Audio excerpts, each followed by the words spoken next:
Welcome to the world of science fiction, where extraordinary tales come to life. Enjoy the journey.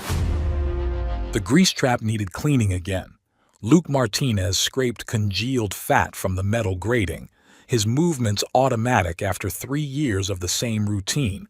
The Austin heat had already turned his food truck into a steel oven, and it wasn't even noon. Through the serving window, 6th Street stretched empty except for a homeless guy arguing with a parking meter. His phone buzzed. Another notification from that mental health app the VA kept pushing. He deleted it without reading, same as yesterday, same as the day before. 3 years since Kandahar. 3 years since Mike caught that IED meant for him. Next customer, Luke called out, though nobody stood at the window. Habit. Or maybe talking to ghosts.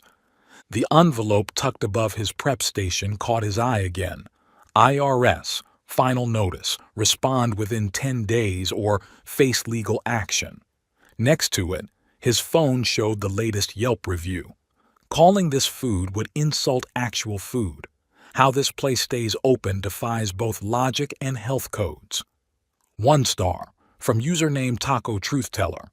Luke slammed the spatula down hard enough to make the whole truck shake. The generator chose that moment to die with a wheeze that sounded almost human. Perfect. He kicked the generator. Pain shot through his foot. The sole of his left shoe had finally worn through. Mike's Nikes, the ones he'd shipped from Bagram 2 weeks before the patrol. For when you get back to the world, brother. Can't have you serving tacos in combat boots. The generator stayed dead. By 9 p.m., Luke had served exactly 3 customers. 2 complained about cold food. The third asked if he accepted cryptocurrency, then left without ordering when Luke just stared at him. He counted the till, $43 and change. Rent was due in 4 days. $800 he didn't have. He pulled into the abandoned North Cross Mall parking lot, his usual spot when he couldn't face the apartment. The place had been dead for 5 years, a concrete graveyard of failed retail dreams. Perfect match for his mood. The truck's headlights swept across overflowing dumpsters as he parked. Something moved behind them, probably raccoons. Austin had more raccoons than people these days. Luke killed the engine and sat in the dark, letting the silence press against his eardrums. This was the part where Mike would crack some terrible joke, make everything bearable. But Mike wasn't here. Mike was nowhere. A sound broke through his self-pity, not quite crying, more like wounded breathing. He grabbed the flashlight from under his seat, the heavy mag light that doubled as a weapon. Old habits. Behind the dumpster, pressed against the graffiti-covered wall, sat a child. Luke's brain struggled to process what his eyes reported. Purple skin, not bruised purple, but lavender like those fancy macarons his ex-girlfriend used to buy. The kid's eyes caught the flashlight beam and reflected gold, not red like a normal person's. She wore something that looked like aluminum foil had mated with a hospital gown, torn at the shoulder and stained with something dark. Blood. Her feet were bleeding. Jesus! Luke dropped to one knee, keeping his distance. The kid pressed harder against the wall, making that not crying sound again. Hey, it's okay. I won't hurt you. She said something in a language that sounded like water running over rocks. Her feet left bloody prints on the concrete, cuts from broken glass that littered the lot. Luke looked at those feet, small and purple and wrong and bleeding, and his hands moved without consulting his brain. He untied his left shoe, then his right. The Nikes with the worn soles and the coffee stain on the left toe. Mike's last gift. Here. He held them out like an offering. They're way too big, but better than nothing. The child tilted her head, studying him with those impossible golden eyes. She reached out slowly, her hand so small it looked like a violet flower against the dirty white shoes. Luke helped her put them on, careful not to touch the cuts. The shoes swallowed her feet. She maybe came up to his waist, couldn't be more than 7 or 8. When he finished tying the laces tight as they'd go, she placed her tiny hand over her heart. Zarhai Naveth. The words hung in the air like a bell's echo. Something in Luke's chest responded, a warmth he hadn't felt in 3 years. "You're welcome," he said, hoping that's what she meant. "Come on, let's get you cleaned up." She followed him to the truck, stumbling in the oversized shoes. Under the interior lights, she looked even more impossible. Her skin had a faint shimmer, like someone had mixed pearl dust into purple paint. The symbols on her tunic thing weren't printed. They seemed to shift when he wasn't looking directly at them. Luke grabbed the first aid kit, then hesitated. This might sting. She watched him clean her feet with an intensity that made him uncomfortable.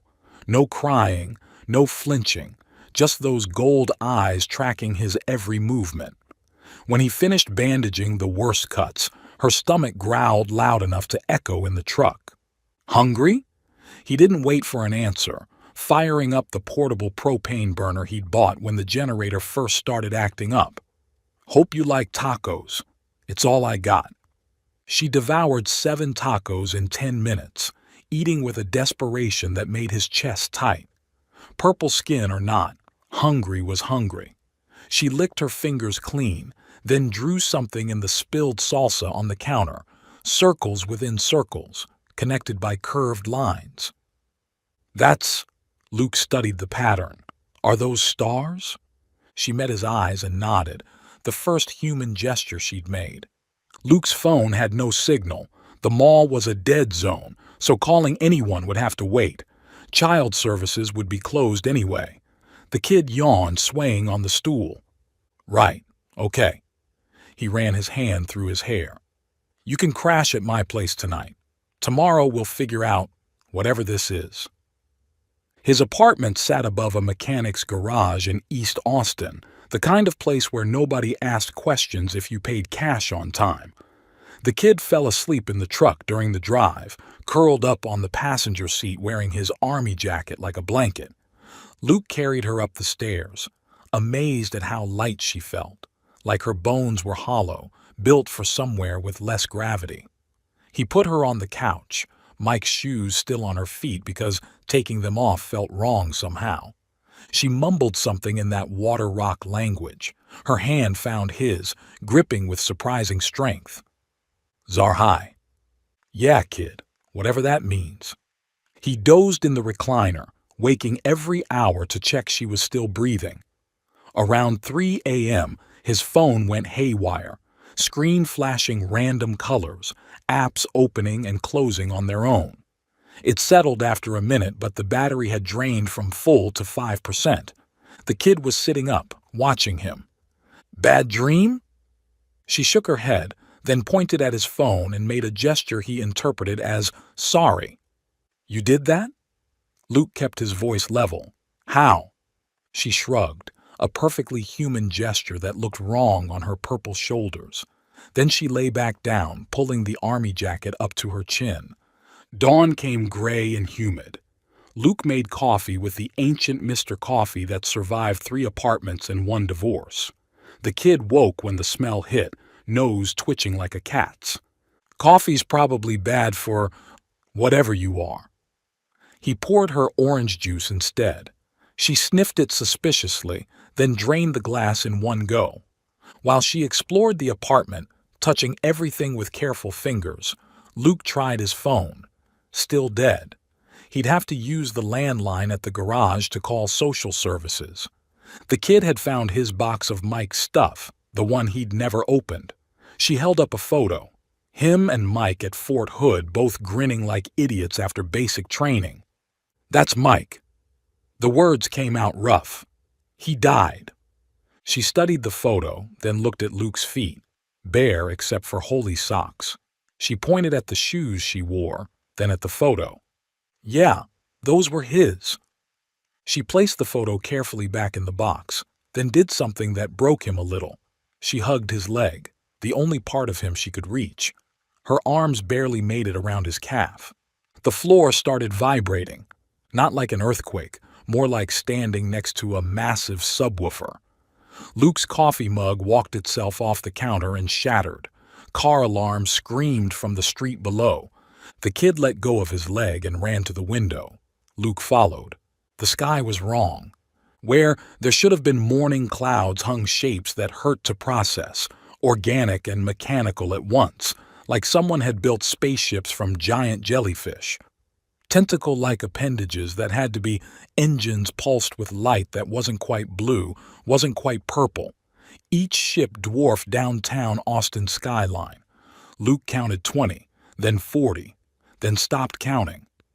His neighbor's TV blared through the thin walls. Repeat, this is not a drill. Unknown aircraft have appeared over major cities worldwide. The president has... The sound cut off. Every screen visible from his window, phones, billboards, the bank sign across the street, displayed the same message in perfect, impossible English. People of Earth, we are the Vorthani 7th Fleet. Return the human Luke Martinez who harbors our lost child. You have 1 hour. Compliance ensures peace. Resistance ensures extinction.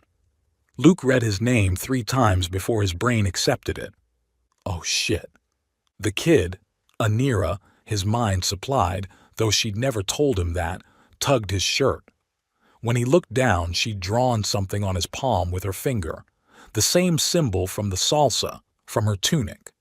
She pointed at herself, then at the ships, then made a gesture he understood perfectly. Family. Those are your people? She nodded. And they think I kidnapped you?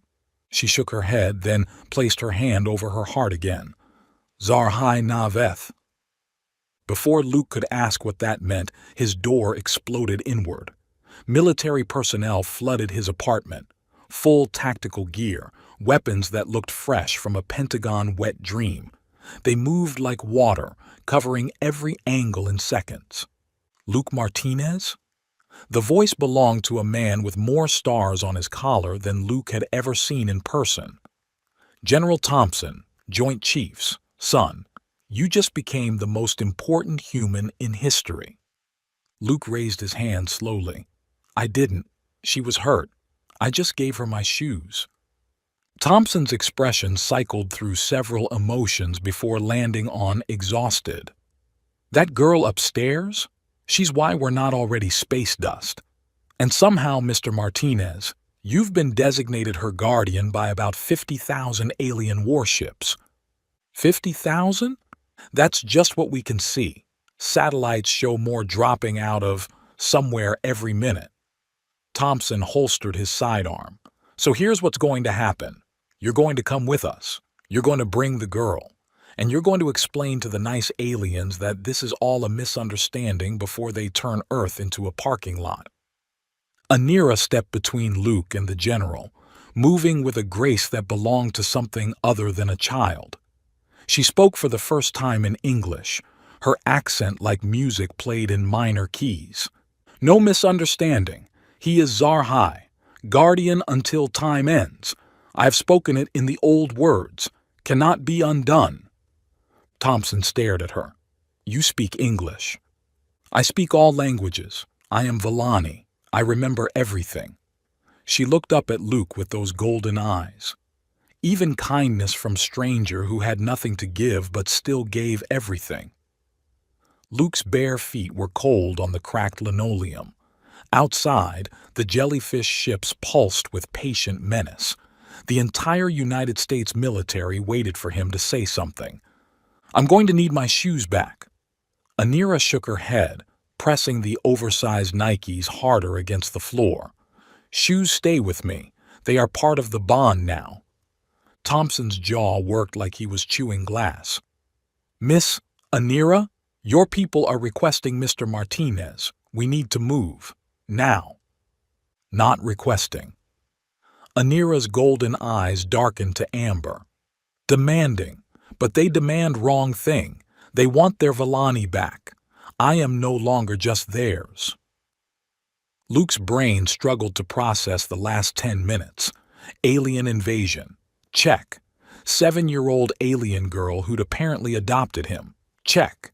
The entire U.S. military in his crappy apartment. Check. His bare feet freezing on the linoleum while the fate of Earth hung in the balance. Just another Tuesday in Austin. General, Luke said, maybe we should...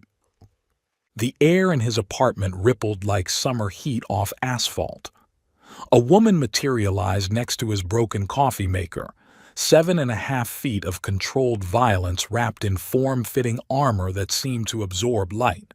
Her skin was deeper purple than Anira's, closer to eggplant, with a network of scars across her exposed arms that told stories Luke recognized. Combat scars, survivor scars. Every soldier in the room raised their weapons. Lower your primitive projectiles before I lower them permanently. Her voice carried the kind of authority that came from winning arguments with violence. Her eyes, gold like Anira's but harder, like amber with insects trapped inside, swept the room and landed on Luke. You are the one who contaminated our Villani with your local toxins? If you mean tacos, then yeah. Luke stepped forward, putting himself between the woman and Anira. She was starving. She ate 7 of them. The woman's expression shifted, just a fraction. She ate willingly? She hasn't eaten in 3 days. The Scorthians... She cut herself off, noticed Anira peeking around Luke's leg. Something in those hard eyes cracked. Villani, I failed you. You didn't fail, Zaya. Anira moved past Luke, reached up toward the giant woman. The Scorthians were clever, used pathway protocols you taught me, not your fault. Zaya dropped to one knee, still towering over the child. She pulled Anira into an embrace that looked like it could crush steel, but Anira just buried her face in the woman's shoulder. Commander Zaya. Thompson lowered his weapon but didn't holster it. I'm General Thompson. We need to discuss... You need to evacuate this building. Zaya stood, lifting Anira effortlessly. The 7th Fleet's patience extends exactly 43 more minutes. Admiral Korthak will speak only to the Zarhai. The what now? Thompson asked. Him. Zaya pointed at Luke, the fool who bound himself to the air of memories. Do you have any concept what you've done, human? I gave a kid my shoes. Luke crossed his arms, tired of feeling defensive about basic decency. She was bleeding. Her feet were cut up. What was I supposed to do? Zaya studied him like he was a puzzle missing pieces. On 10,000 worlds across 40,000 colonies, not one being would have looked twice at an abandoned Villani. They're too valuable, too dangerous to harbor. The political implications alone. She stopped. You truly didn't know what she was. Lady, I don't even know what I am anymore. Luke gestured at his apartment, now crowded with soldiers and an alien commander. Yesterday I was failing at selling tacos. Today apparently I'm, what, some kind of space dad? Zarhai, Anira corrected, still clinging to Zaya. Guardian until time ends. More than father, more than protector. You are... She switched to her liquid language, then back to English, frustrated. Your words are insufficient. Zaya set Anira down, moved closer to Luke. She had to duck slightly to avoid the ceiling fan. Do you understand the implications? By accepting her oath, you've bound your entire genetic line to her protection. If she dies under your care, every human, your entire species, will be marked Torvani, honor lost. And that means extinction, not as punishment, as mercy. In our culture, to live without honor is worse than death. We would glass your planet to spare you that fate. The room went silent except for the distant rumble of alien engines. No pressure then. Luke ran his hand through his hair. Look, there's been a misunderstanding. I didn't accept anything. She said something in her language. Zarhai Naveth, Anira interrupted. The old words, from before the Empire, before the colonies, words that change reality when spoken with true intent. The child chose you. Zaya's tone held something between respect and bewilderment. A Villani, keeper of 40,000 worlds locations, born once per millennium, chose a random human who sells primitive food from a wheeled container. Hey, my truck's not that bad. It smells like rancid meat and despair. That's just the Austin humidity. Thompson cleared his throat. If we could focus on the invasion. Zaya's head snapped toward him. Not invasion. Recovery mission. Return the Villani. We leave. Keep her and… She shrugged, a gesture that looked wrong on someone who could probably bench press a sedan. The 7th Fleet has glass systems for less. She's a child, Luke said. You're talking about her like she's property. She's the property of 40 trillion souls. Zaya's voice could have frozen helium. Without her memories, 60% of our empire loses contact. Supply lines fail. Colonies starve. Billions die in the dark between stars because they can't find their way home. Luke felt Anira's small hand slip into his. Her fingers trembled. But she's also just a kid who was scared and alone and hurt. He squeezed her hand. Right? Zaya's expression did something complicated. The Scorthians took her during treaty negotiations, drugged her, abandoned her here, assuming your primitive species would kill her out of fear. Without the Villani, we lose our advantage. The Scorthians claim the abandoned colonies. Their dying world gets resources while ours fragments into chaos. Dying world? Talon, poisoned by their own wars, 70% child mortality. Zaya's tone held no sympathy. They chose destruction. Now they seek to steal our salvation. 70%? Luke thought of the photos from Afghanistan, kids playing in rubble. Their children are dying. Irrelevant. They made their choice. Children don't choose wars. Zaya went still, not human stillness, the absolute motionlessness of a predator deciding whether to strike. You defend our enemies? I defend kids, all kids, even the ones whose parents are assholes. This sentimentality will get your species killed. Maybe, but it's also why Anira chose me instead of letting herself die in that parking lot. Anira tugged Luke's hand. Zaya doesn't understand. She was raised by protocols, not parents. Something flickered across Zaya's scarred face. The Villani speaks truth. I was orphaned at 3 cycles. The military raised me.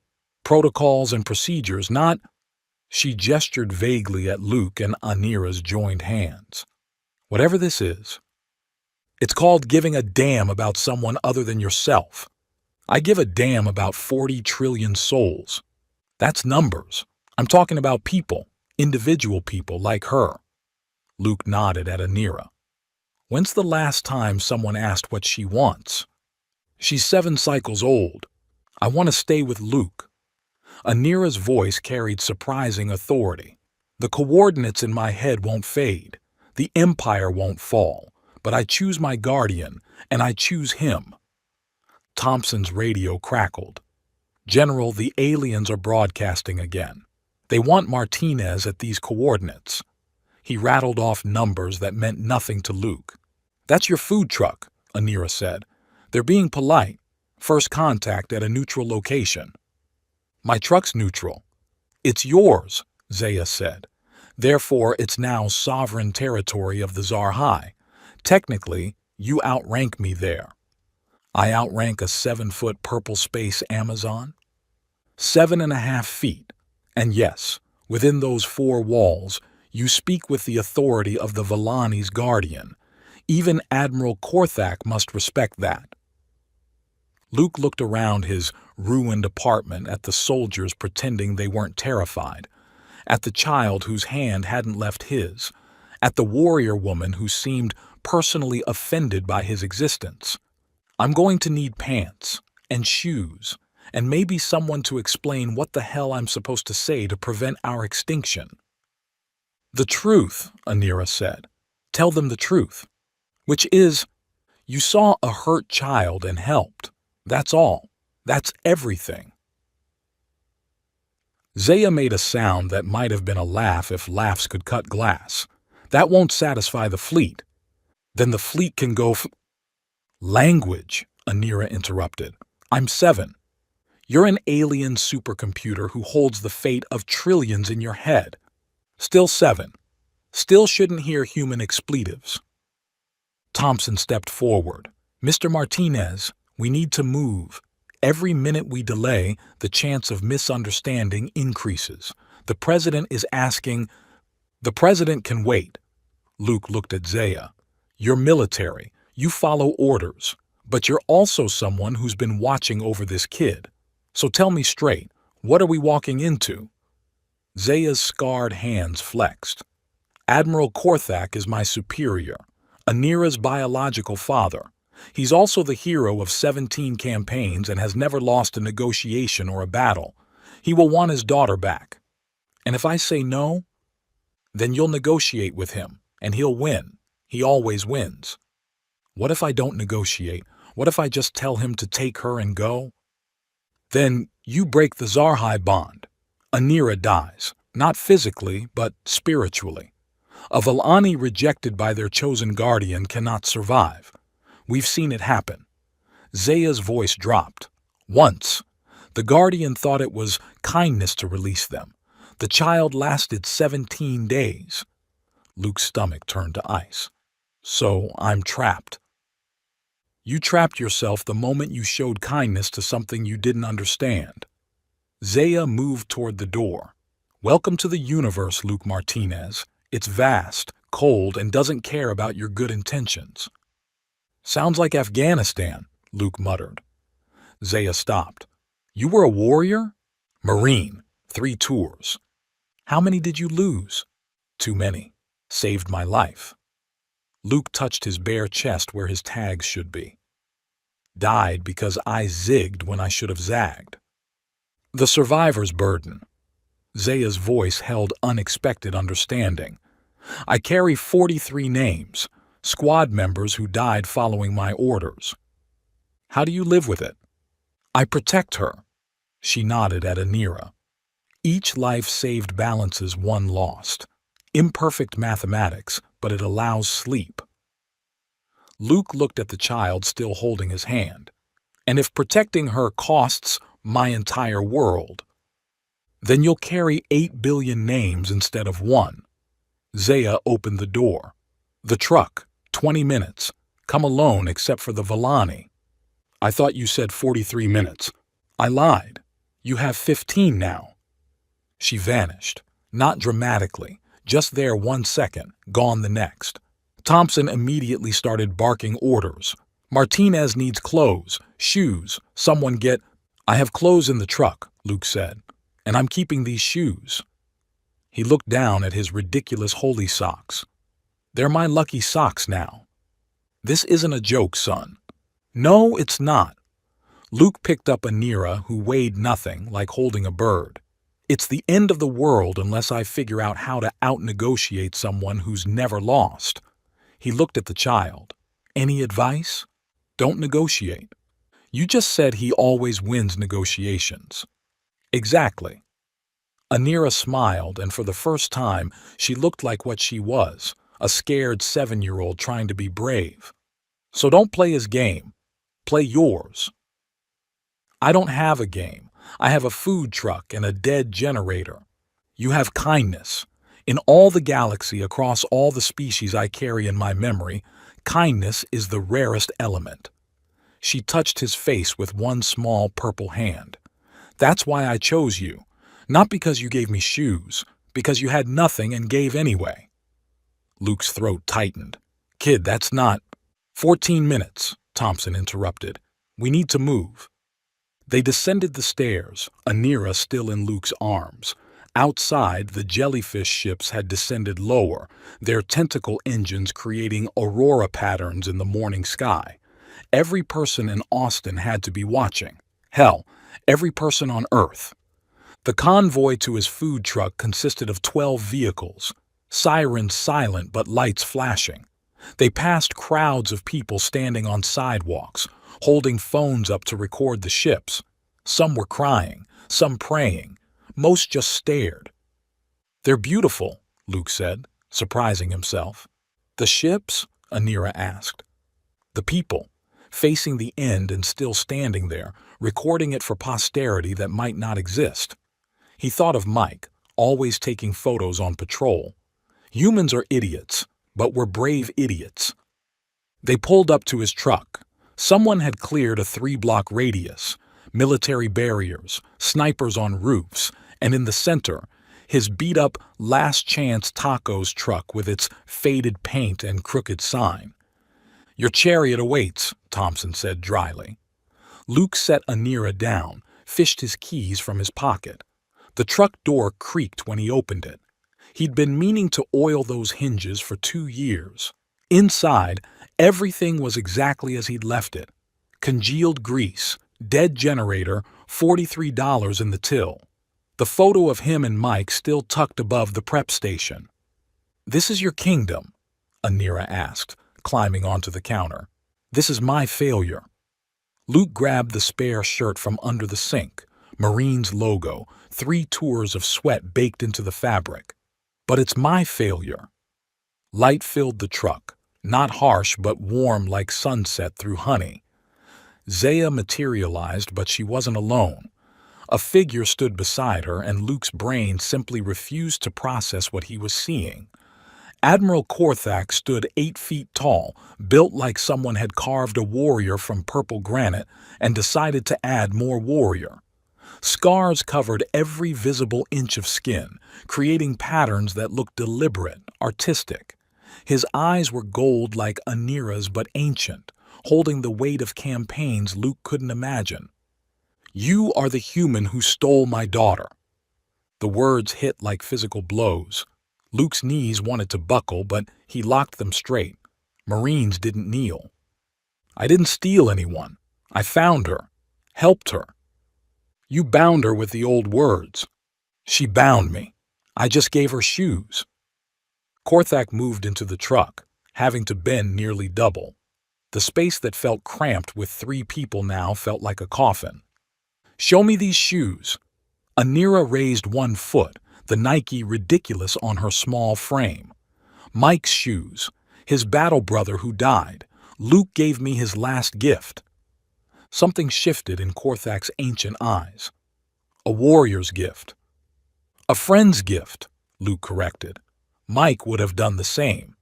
This Mike, he saved your life. Pushed me out of the way of an IED. Caught shrapnel that was meant for me." Luke's voice stayed steady through years of practice. "Died making jokes about how I'd owe him tacos forever." An honorable death. A waste. Luke met those golden eyes. Like this will be if we don't figure out something better than threats and extinction. Korthak laughed, a sound like tectonic plates grinding. "You would lecture me on waste? Your species barely manages not to destroy itself daily." "Yeah, we're idiots, but we're trying, and right now I'm trying to keep your daughter safe while also not letting my species die. Help me out here." "Return her. Leave Earth under our protection. Live." "Can't do that." "The Zarhai bond." "Screw the bond." Luke felt Anira stiffen beside him. "I'm talking about what's right. She chose me. I don't understand why, but she did. You take her against her will, bond or no bond, and you're just another asshole parent who thinks they know better." The truck's air grew thick, hard to breathe. Korthak's hand moved to something at his hip that looked like a weapon designed by someone who thought normal weapons weren't quite horrible enough. "You dare—" "Dad." Anira's voice cut through the tension. "He's right." Korthak's hand froze on the weapon. "Velani, you are 7 cycles old. You cannot—" "I remember everything, Father. Every Velani before me. Every choice that led to exile, to death, to isolation." Anira's golden eyes held centuries of memory in a child's face. "They all chose duty. I choose differently. The Scorthians will come regardless." Anira climbed down from the counter, stood between Luke and her father, a purple child in oversized shoes, mediating between giants. "Warlord Grax is already in system. His fleet jumped behind the third moon 17 minutes ago." Zaya's entire body went rigid. Impossible. Our sensors see what they expect to see. Anira touched the truck's wall, and somehow Luke knew she was feeling every ship, every presence in the solar system. The Scorthians learned. They're not coming to negotiate. They're coming to take me. Then we leave, Korthak said. Now, you leave. Earth burns from Scorthian weapons. You stay and fight. Earth burns from the crossfire. Anira looked up at Luke. Unless what? Luke asked, though his stomach already knew this was going to be bad. Unless the Zarhai speaks for Earth. Korthak's laugh could have curdled milk. This primitive speaks for his world? They don't even have unified government. They have him. Anira's voice carried absolute certainty. And he has me, and I have the coordinates, the triangle of necessity. Luke's phone, somehow still working despite the alien interference, buzzed with an emergency alert. He read it aloud. Unknown vessels detected near lunar orbit. President addressing the nation in 5 minutes. 3 minutes, Anira corrected. Grax likes dramatic timing. You know him? Luke asked. I know his type. Lost his mate and 3 children to the poisoning of Talon. Leads through rage disguised as logic. Will destroy anything to save his remaining people. She looked at her father. Sound familiar? Korthak's scarred face tightened. I never... You glassed 3 systems hunting for me. Uninhabited systems. After you verified they were uninhabited, but you would have burned them anyway. Anira's tone held no judgment, just fact. Grax won't verify. He'll demand me. When refused, he'll start killing. Cities first, to make a point. Then we give you to... Zaya stopped herself, but the words hung there. To save Earth? Luke finished. No. Your sentimentality, my choice. Luke pulled out the photo of Mike, set it on the counter where everyone could see it. 3 years ago, this man died saving me. Not because I was important or special or the keeper of anything, because I was his friend, and that was enough. He looked at each alien in turn. I couldn't save him, but I can save her. And if that means your empires fall, if that means the coordinates are lost, if that means my world burns, then at least it burns for something better than fear. The truck fell silent except for the hum of the Vorthani ships above. You would die for principle? Korthak asked. I'd die for her. Luke nodded at Anira. The principle's just a bonus. The Scorthians will... The air screamed. Not an alarm. The actual air, protesting as something tore through it. A ship materialized above the truck, smaller than the Vorthani vessels but wrong in ways that made Luke's eyes water. It looked like someone had built a spacecraft from broken glass and suffering. A figure teleported into the truck. No warm light, just suddenly there. Warlord Grax stood 7 feet tall, his skin a purple so dark it absorbed light. Where Korthak had scars, Grax had burns, chemical burns that created a topography of loss across his body. His eyes weren't gold but black, with gold flecks like a reversed night sky. Admiral, Commander, Velani. His voice sounded like gravel in a cement mixer. And the primitive who thinks he can harbor what he doesn't understand. Warlord, Korthak said carefully, you violate treaty by entering this system. You violated treaty by losing the Velani. Grax studied Anira with those reversed star eyes. She's smaller than my youngest was. I'm sorry about your children, Anira said. Grax went still. Not the predator stillness Zaya had shown, but the stillness of someone hit by unexpected pain. You know nothing of loss, Keeper. I know everything of loss. Every Velani before me lost something. Family, friends, freedom. She took a step toward him. Your youngest was named Tayla. She liked to sing. How?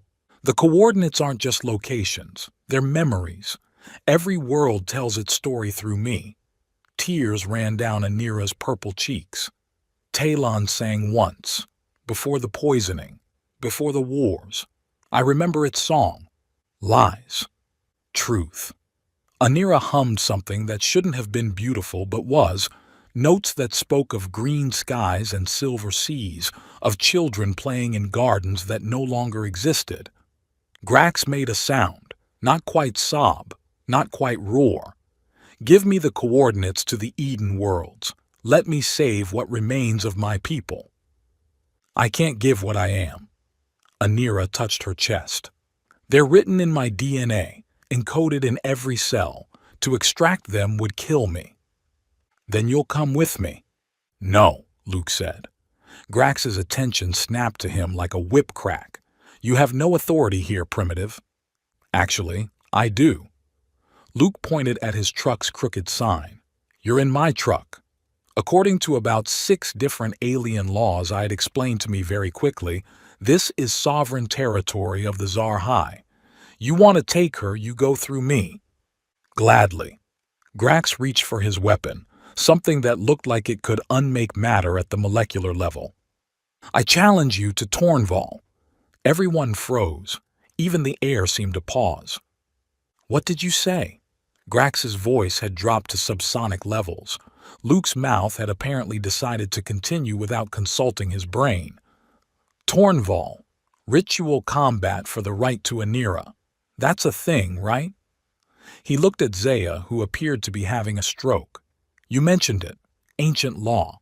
Still binding. You cannot, Korthak said. You don't understand. He is Zar High, Anira interrupted, her child's voice carrying adult authority. He can speak the challenge. Grax laughed. Broken glass in a blender. You would face me in combat? You can barely stand in my presence. Yeah, I'm terrified. Luke's hands shook, but his voice stayed steady.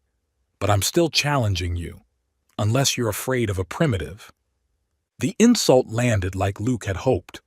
Grax's burned face darkened. Terms, he spat. Tornval requires terms. If I win, you leave. Earth remains neutral territory. The Vorthani and Scorthians work together to find another solution for Tylon. Share technology, share resources, share hope instead of hoarding it. And when you lose, if I lose, Anira goes with you, willingly.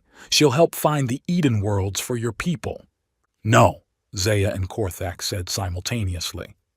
Her choice, Luke said, not looking away from Grax, but only if she chooses. No force, no coercion. She helps because she wants to, or not at all. Grax considered this. You would trust the fate of your world to a child's decision. I trust her more than I trust any adult in this truck. Luke, Anira whispered, you don't know what Tornval means. The combat is to the death, Luke finished. Yeah, I figured. Most things with aliens seem to be... You figured? Zaya's voice cracked. You figured? Look, I've been making this up as I go since yesterday. Why stop now? This is insane, Thompson's voice crackled through someone's radio. Apparently, the general had been listening. Mr. Martinez, stand down. We'll find another. Luke pulled the battery from his phone, cutting the connection. Sorry, General. My truck, my rules. Grax stepped forward. I accept your challenge, Primitive. Tomorrow's dawn, by your planet's reckoning. The arena will be...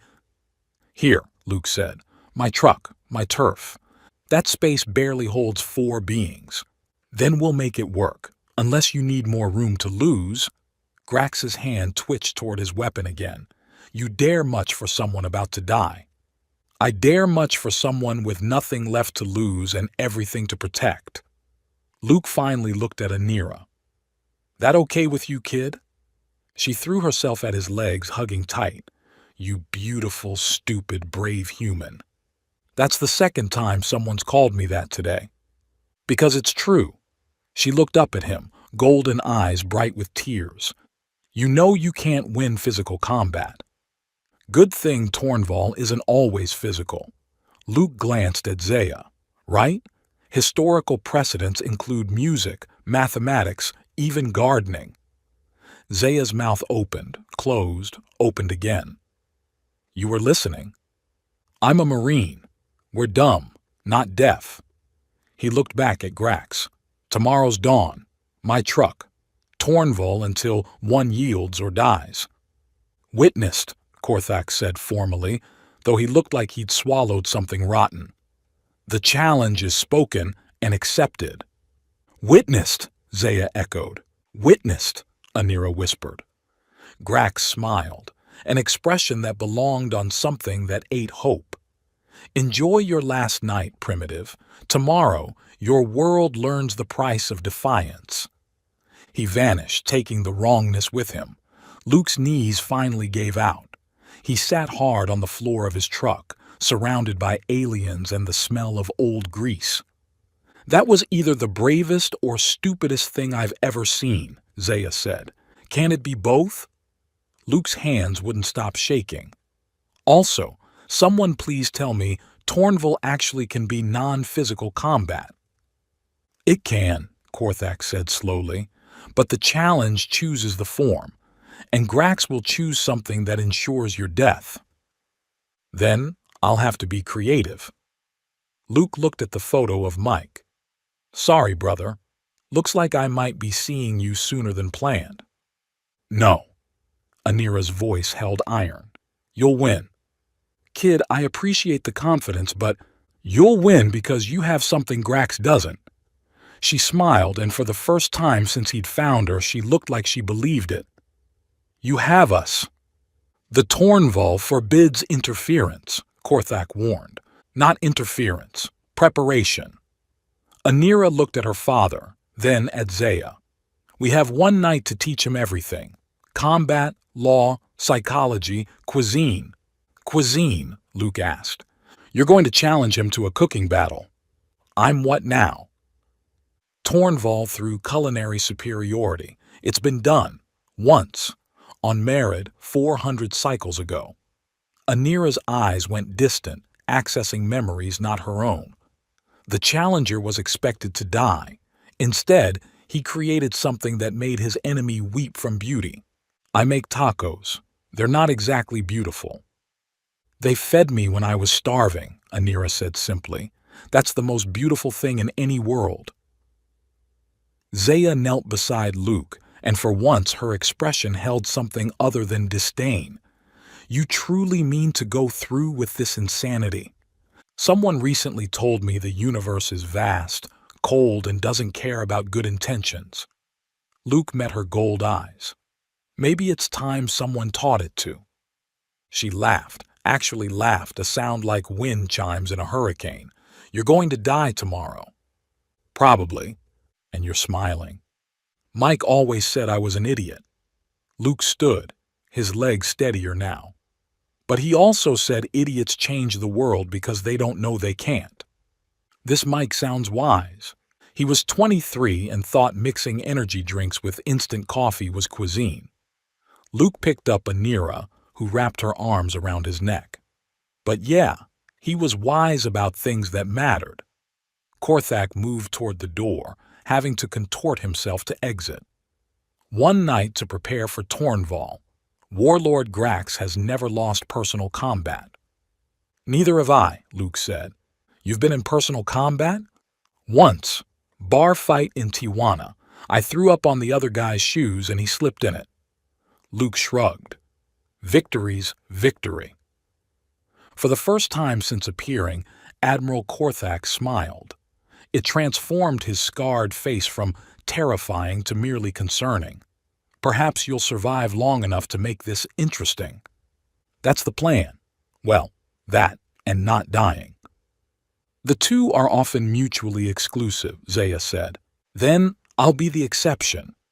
As the aliens prepared to leave, to plan, to strategize, to do whatever aliens did the night before potential apocalypse, Anira whispered in Luke's ear, You gave me shoes when you had nothing. Tomorrow the galaxy learns what that means. What does it mean? Everything. The word hung in the air as Act 2 ended, The promise of tomorrow's battle casting shadows that had nothing to do with the ships above. Luke Martinez, failed taco vendor and accidental space dad, had less than 12 hours to figure out how to win an impossible fight. But he'd done impossible before. Every Marine had. Time to do it again. The night before dying had a certain clarity to it. Luke stood in his food truck at 3 a.m., surrounded by ingredients that might be his last meal. Zaya sat cross-legged on his prep counter, all 7.5 feet of her folded into impossible angles, reading from a holographic display that hurt to look at directly. Anira dozed against his shoulder, occasionally murmuring coordinates in her sleep, numbers that represented worlds Luke would never see. The Meridani fighter used fermented kelp, Zaya said, scrolling through the data, created umami levels that triggered evolutionary memories of home oceans. Great, I'll just pop down to the alien kelp store. Luke checked his inventory again. Tortillas, check. 3 types of peppers, check. The last of his good tequila that he'd been saving for, well, for never. I cook Mexican food, street food, nothing that makes people contemplate their evolutionary memories. You make food that kept a traumatized Villani eating when nothing else would. Zaya's golden eyes reflected the hologram's light. That's not nothing. It's tacos. It's connection. She closed the display with a gesture. Grax hasn't connected to anything since his family died. He consumes nutrients, not food, sustains the body while the soul starves. Luke's hands paused in their prep work. You sound like you know him. We served together once, before the Talon campaigns. He laughed then.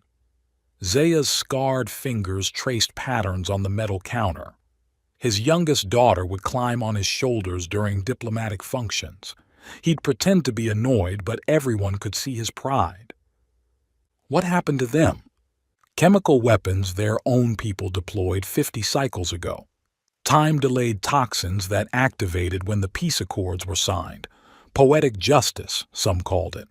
The generation that chose peace paying for the wars their parents started. Her voice carried no emotion, which somehow made it worse. Grax held his youngest while she died, Taylor. She sang until her lungs crystallized. Luke's throat tightened. He looked at Anira, sleeping peacefully against his shoulder. Jesus, your deity has no power here, just chemistry and consequence. Zaya shifted, the counter groaning under her weight.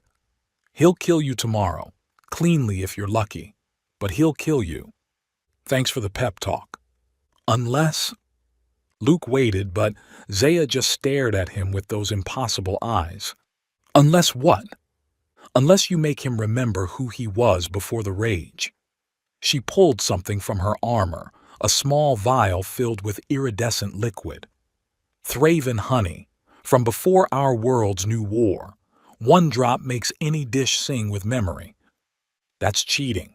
That's survival. She placed the vial in his hand. Your Marines had a saying, adapt, improvise, overcome. How do you know Marine sayings? I've been researching your species all night. Fascinating contradictions. You wage war while dreaming of peace. You destroy while creating. You hate while loving. She tilted her head. You're teaching a soldier raised on protocols what it means to choose. I'm not teaching anything. I'm just trying not to die tomorrow. Today. She pointed at the clock. Dawn in 3 hours. Anira stirred, her small hand gripping Luke's shirt. Not sleeping, listening, memorizing. Memorizing what? Luke asked. This moment. You, Zaya, the smell of your truck, the sound of earth insects outside. Her golden eyes opened, too ancient for her face. If you die, I want to remember everything. The coordinates I carry are just numbers. But this is life. I'm not going to die. Statistical probability suggests, screw statistics. Luke set down his knife harder than necessary. I survived 3 tours, a divorce, Mike dying, and that food poisoning incident in Juarez. I'm not dying to some alien warlord with anger management issues. Bravado doesn't change reality, Zaya said. No, but it makes facing it easier. Luke pulled out the photo of Mike, stuck it where he could see it while working. Besides, I've got backup. The dead don't fight battles. No, but they remind us why we fight them. He pointed at Mike's grinning face. He'd find this hilarious, intergalactic incident over tacos. He once started a bar fight over whether corn or flour tortillas were superior. Which are superior? Zaya asked. Corn for authenticity, flour for structural integrity. Luke began dicing onions with practiced efficiency. But Mike insisted corn all the way, said flour was for quitters. He was wrong. Luke laughed, surprised that he could, hours before potential death. You know what? Yeah, he was, but he'd defend his wrong opinion until his last breath. That's what made him Mike. And what makes you Luke? He considered while his hands worked. I don't know anymore. 3 days ago I was nobody going nowhere. Now I'm Zarhai, Anira supplied. Guardian, father, bridge between worlds. I'm a guy with a food truck and bad feet. You're the human who gave his last possession to a stranger, Zaya corrected. In my culture, that makes you either holy or insane. Why not both? Dawn arrived like a hangover, slow, inevitable, and unwelcome. The sky had barely started to lighten when crowds began gathering outside the barriers. Every news channel on Earth had cameras pointed at Luke's truck. The alien ships, both Vorthani and Scorthian, hung lower, their presence turning the morning air thick and electric. General Thompson pushed through the perimeter. Martinez, the president wants to know if you need anything. Military support, weapons, a way out of this insane. I need green chilies. Luke didn't look up from his prep. The good ones from Hatch, not that California crap. You're about to fight for Earth survival and you want chilies. Can't make proper suicide tacos without proper chilies, General. Thompson stared at him, then spoke into his radio. Get me a helicopter to New Mexico. Yes, now. Yes, I'm serious. Grax arrived exactly at dawn, materializing in front of the truck with an honor guard of scarred Scorthian warriors. The warlord had dressed for war, armor that seemed to absorb light, weapons that violated several laws of physics just by existing. His burned face showed nothing but contempt. You prepared all night, primitive. I can smell your fear sweat. That's the onions. Luke stepped out of his truck, wearing his marine shirt and an apron that said, Kiss the Cook, in faded letters. Ready when you are. The terms of Tornval must be witnessed. Grax gestured, and dozens of alien representatives appeared, species Luke couldn't name, colors that shouldn't exist, forms that challenge geometry. I choose the nature of combat. As is your right, I choose culinary achievement. Grax's smile could have curdled milk at 50 paces. Each prepares one dish. The witnesses judge. Failure means death. Luke heard Zaya's sharp intake of breath. This was what they'd hoped for, but hearing it made real set his hands shaking. Accepted. You seem unsurprised. I figured you'd want to beat me at my own game. It's what I do. Luke returned to his truck. One dish, one chance. Let's cook. What followed was the strangest hour of Luke's life, and that included finding a purple alien child behind a dumpster. Grax cooked with technology that shouldn't exist, ingredients appearing from nowhere, temperatures that defied thermodynamics, techniques that belonged in science fiction. His dish emerged as something beautiful and terrible, plated on what looked like condensed starlight. Luke made tacos. Not just any tacos, the Carolina Reaper suicide tacos that had made grown Marines cry, but with modifications. The Thraven honey Zaya had given him, just a drop mixed into the lime crema.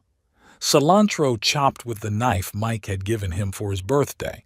The ghost pepper sauce Anira had declared her favorite, despite it being objectively insane for a 7-year-old to like. As he worked, he talked. Not to the cameras or the witnesses, but to the food itself. This cilantro? My mom grew it in coffee cans on our fire escape. Said food without herbs was just survival. She worked 3 jobs but always made dinner from scratch. He placed the cilantro carefully, remembering her hands. The limes for Mike. He'd squeeze half a bottle on anything. Said it covered the taste of MREs. Last meal we shared, he used so much lime the fish tacos turned into soup. Each ingredient became memory, each step a story. The peppers aren't about heat. They're about feeling something. After Mike died, I couldn't taste anything for months. Everything was cardboard. Then I bit into a Carolina Reaper by accident, grabbed the wrong pepper at the market, cried for an hour, but I felt something. Sometimes pain's better than nothing. He looked directly at Grax as he said it. And this? He held up the ghost pepper sauce. This is for a little girl who lost everything but still chose to trust, who saw a stranger with ugly shoes and empty pockets and decided he was worth saving. Anira made a sound, half sob, half laugh. Luke plated 3 tacos with the care of a heart surgeon. Simple, unpretentious, real. Earth food isn't about perfection. It's about sharing, about taking what you have and making it enough for everyone. It's messy and chaotic, and sometimes it burns your mouth, but it's honest. He set the plate between himself and Grax. It's connection. The witnesses murmured in languages Luke couldn't understand. Grax's creation sat on its impossible plate, beautiful as a nebula. Luke's tacos looked like tacos. We judge, one of the witnesses said, a being that looked like what would happen if mathematics became sentient. Each creator must consume the other's offering. Luke reached for Grax's dish. It tasted like perfection, like the idealized concept of flavor filtered through technology and technique. It was flawless. It was also empty. Grax picked up a taco with hands that could crush steel. His black gold eyes met Luke's. If this is poison, it's not poison. It's memory. Grax bit into the taco. His face changed immediately, not from the heat, though Luke could see that hit too. Something deeper shifted. His eyes went wide, then closed. When they opened, tears ran down his burned cheeks. This taste, his voice broke. Taylor loved spiced food, said it made her tongue dance. I told her she was too young, but she'd sneak bites anyway, laugh when her eyes watered. Food is memory, Luke said quietly. Every dish carries the ghost of every time it was shared. Grax took another bite. His armor-clad shoulders shook. She would have loved this, the heat like home's binary suns, the sweet beneath like hidden water, the comfort despite the pain. That's the point, not to hide from pain, but to transform it. Luke pushed the 3rd taco toward him. Your turn to transform something. My people are dying. So were mine, 3 days ago. We were dying of isolation, thinking we were alone in the universe. Now we're not. Luke gestured at the witnesses, the cameras, the whole impossible scene. Maybe your people don't need just the Eden worlds. Maybe they need this: connection, trade, hope that isn't stolen but shared. Grax finished the 3rd taco in silence. Then he spoke, his voice carrying across all broadcasts. I yield. The simple words rippled outward. The witnesses stood, or whatever their equivalent was. The cameras zoomed in. Zaya made a sound that might have been prayer.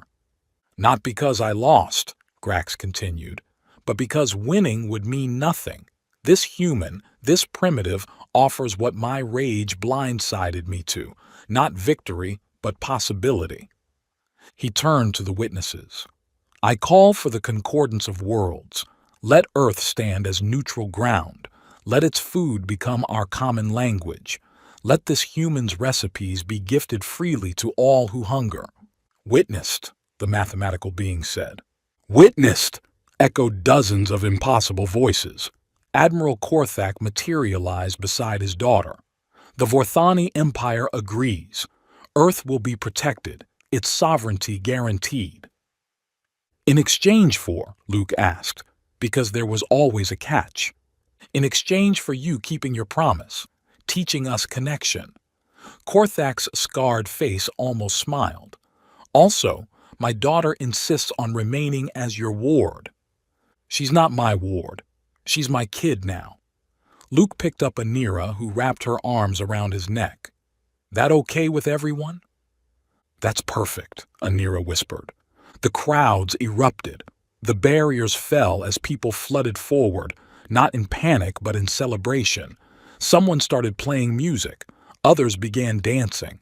Austin had turned into the galaxy's strangest block party.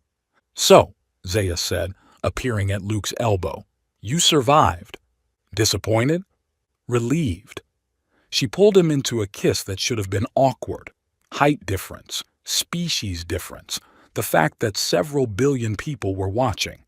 Instead, it felt like coming home after a long deployment. When they separated, Luke's brain took several seconds to restart. Did we just… Vorthani mate for life, Zaya said. Consider yourself claimed. I didn't agree to. You raised a child with me for 3 days. By our law, we're already bonded. She smiled, and it transformed her face from warrior to woman. Besides, someone needs to teach you to cook for species with different taste receptors. Is everyone just deciding I'm married now? Yes, Anira said. Also, Grax wants to apprentice under you. Luke looked at the warlord, who stood awkwardly by the truck. You want to learn to make tacos? I want to learn to make connection. Grax's burned face held something that hadn't been there before, hope. Your planet's techniques for growing food in poisoned soil could save Talon. Your spices could make survival into living. I don't know anything about terraforming, but you know about transforming pain into purpose. Grax gestured at Mike's photo, still visible in the truck. Teach me that. Luke looked around, at the celebrating crowd, the alien witnesses mingling with humans, the news crews trying to make sense of it all. General Thompson was teaching a Meridani trader to fist bump. Someone had given a Zephyrian a baseball cap. The mathematical being was attempting to understand the concept of the wave. 6 months, Luke said. Give me 6 months to figure this out. 6 months later. The lunch rush at Luke's last chance interstellar made his old struggles seem quaint. Order up, Luke called, sliding plates through the service window. 3 classic Earth, 2 Vorthani fusion, and 1 Scorthian flame special. Grax worked the second grill, his massive hands surprisingly delicate with the spatula. He'd learned that Earth chilies grew well in Talon soil when mixed with their native fungi. His people were eating again, not just surviving but enjoying food for the first time in a generation.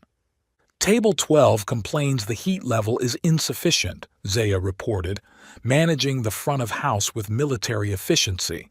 She traded her armor for jeans and a tank top that said security in 12 languages.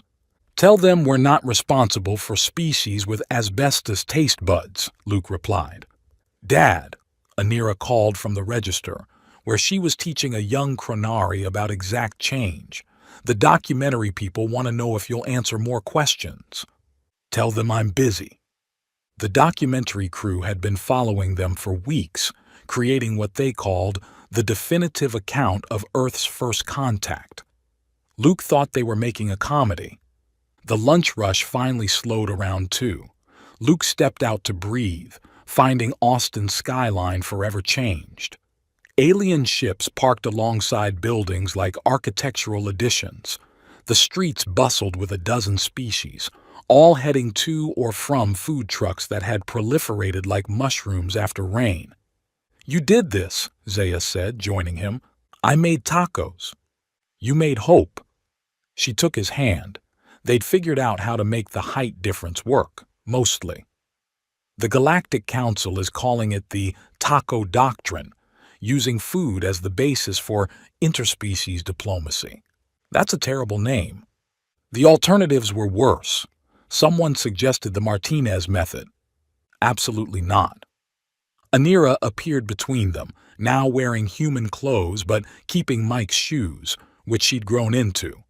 The president's calling again. Wants to give you another medal. Tell him I'm closed on Tuesdays. It's Thursday. Then tell him I'm very confused about Earth days. They stood together, a failed Marine, a purple giant warrior, and a child who held the memory of worlds, watching the impossible become ordinary. Mike would have loved this, Luke said. He did love it, Anira corrected. Every choice he made led here. His shoes brought us together.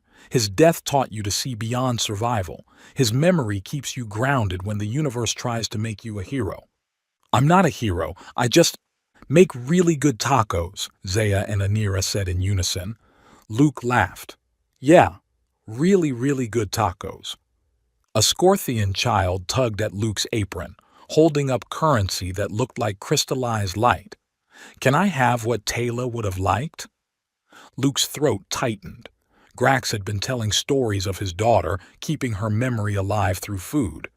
Coming right up, kid. Extra lime, hold the sadness. As he headed back to the truck, Luke caught sight of the new sign Anira had designed. Luke's Last Chance Interstellar, where the universe comes for tacos and stays for family. Below it, in smaller letters, shoes optional, kindness required. Mike would definitely have loved this,